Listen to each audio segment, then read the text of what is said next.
not able to recall his units in time and get that medevac out of there. So, unfortunate. I mean, if you're going to lose the units, at least have them go down fighting. Don't let them just die inside the can, as that is definitely not a way you want to go out. So right now, our players are relatively even. Taking a look at the income tab, actually Satini able to keep himself in there with those mules.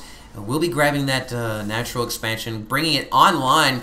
We have this one Marine stemming and acting as a cracked out scout. So we'll be getting a hold of this probe here relatively soon. Yes, we do actually see it go down. But of course, he will be meeting this massive army of MouzMaNa. So yes, there you go. And blam, there goes the crackhead. Will be going down. So MouzMaNa now just kind of trundling around the middle ground and will be just basically owning the map as of right now. Of course, Satini does have siege tanks up, and these siege tanks will put down a lot of hurt, especially if he can block this ramp. We'd definitely like to see a bunker right there. As take a look at the army tabs. Satini is definitely on the negative part of this army composition. Well, not composition, but the army build as of right now. He is actually gaining ground though, so he will be trying to make something happen here. We do see a warp prism coming in now. Warp prisms, super awesome units. I personally love using them as a Protoss player. Mobile pylon, you can basically set up in the back corner of some guy's base where it's not seen, drop in a bunch of zealots, run into the middle line, go pew pew, the guy's gonna go QQ, and there you've crippled his army. Or you can do it with High Templar, especially with the Caldarian Amulet upgrade. We'll just sit there and just own those mineral lines. Those SCVs will go down, those drones will go down, even the probes will go down to those size storms. So warp in 2, maybe 3 if you're really feeling really feeling robust, and you can just go in and start raining hell down on those mineral lines, because you're not actually attacking until the size storms are already down. So unless your opponent is really on his game, won't really be able to, won't be seeing that until it's too late. So right now, we do have this warp prism moving into the background. It looks like we're going to see some shenanigans coming from MouzMaNa. Meanwhile, though, we do have some Hellions running in here. We'll be skirting past this photon cannon, and looks like they will be going for this natural expansion. We do actually have units queuing up here. Actually see a gateway queuing up there as well. So right now, these Hellions really not going to be able to be effective, and we'll be hiding beneath this tree. So trying to stay out of the line of fire right there. Of course, MouzMaNa reacting to that relatively quickly and in a good manner. Even pulling off these probes, making sure they didn't come in here and just get totally flamethrowered. And right now we do actually have the Hellions. We're found in their little hideaway. We'll be running past those units, trying to get in this middle line. Yes, and they do have the upgrade, so they will be grabbing a couple. Oh, but a Size Storm goes down on them, and actually Size Storming his own units right there. Not actually, really not that effective.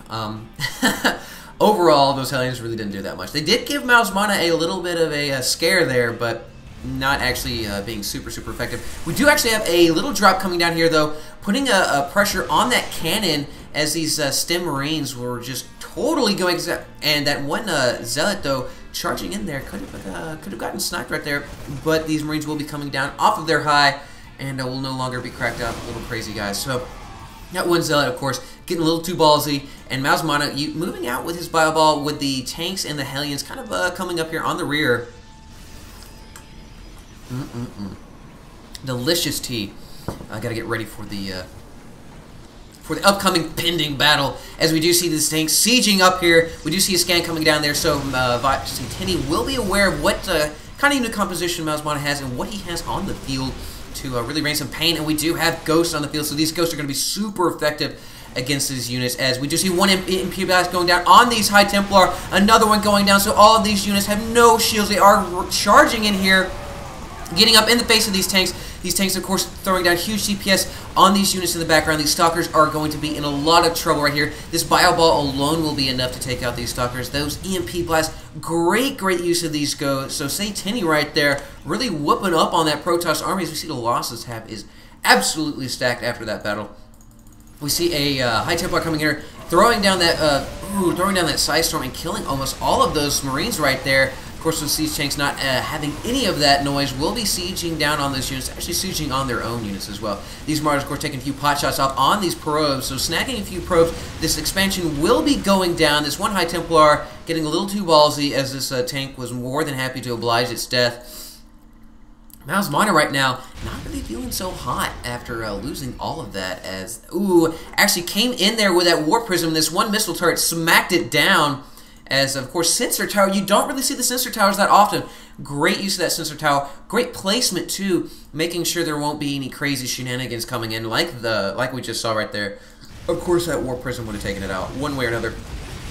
The Observer, though, choosing to no longer hover above the main of Satiini, will be moving out here with the bulk of the army. And going back to the production tab, we have Colossus coming in here for MouzMaNa. This is really going to be crucial for MouzMaNa to stay in the game because gateway units really aren't going to be that effective at this point by themselves.